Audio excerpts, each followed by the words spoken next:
Hey, I thought you might like to see a video of somebody other than Norm doing carpentry work. And it just so happens that I was cutting some dados for some storage bins that I was building today. So I'm going to invite you inside of my garage behind this hockey net so that you can watch me cut some dados on my tiny little table saw.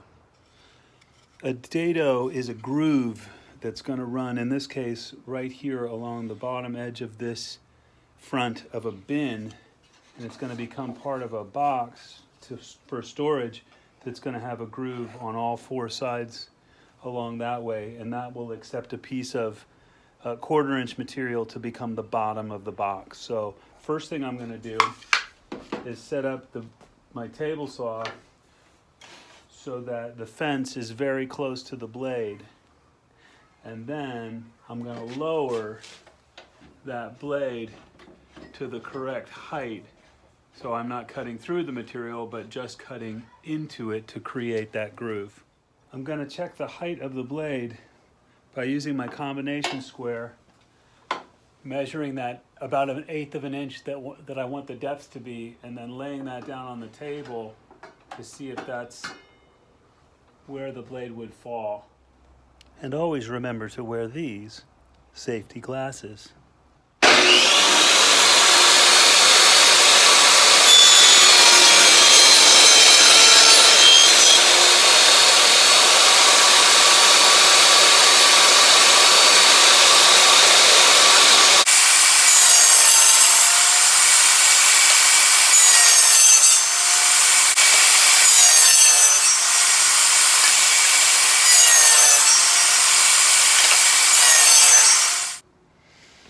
So now that I've cut all of the pieces with that first dado cut, I'm going to test fit this piece of fiberboard, thin piece of fiberboard, which is going to be the bottom.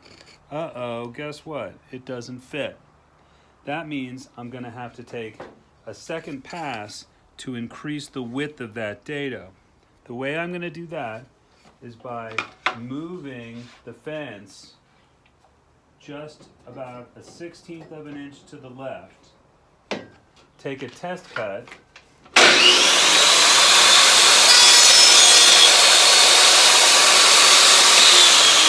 Which will increase the width of that dado, and then try and fit it. Oh, look at that. It fits really nicely in there. So now I have to run all of the pieces that I've already cut again, and then all of my dados will be cut.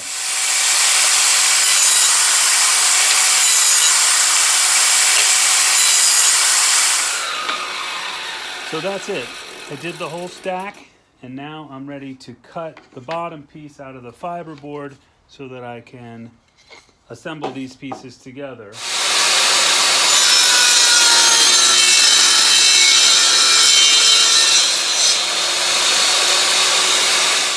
I measured the interior of the box when it's assembled, and then added that extra 1/8 of an inch to either side, to all four sides of the piece, so that there's going to be a little bit of overhang, as you can see here, so that when the pieces are put together in box form, they'll trap that bottom in, right? And nothing will fall out. Okay, so what I did is I dry fitted the whole thing together and clamped it up. Dry fitting means that I assembled it without glue or any fasteners in it, right? Assembled it, clamped it together so I can use both of my hands to drive the nails.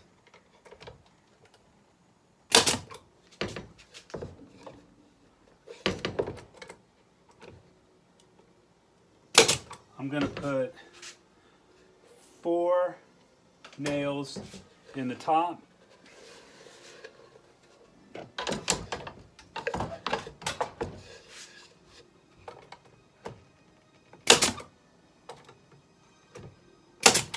And then flip it over, do 4 nails in the bottom. Then I can remove the clamps and do the rest of the nailing.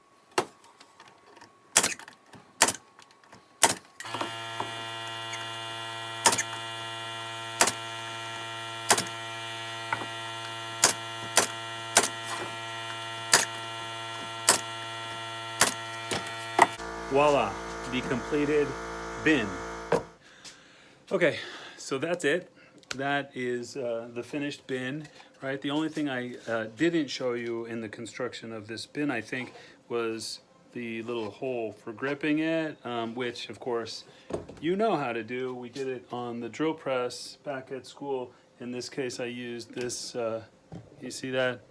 Forstner bit to drill that 3/4 inch hole in the bin. So, Dados.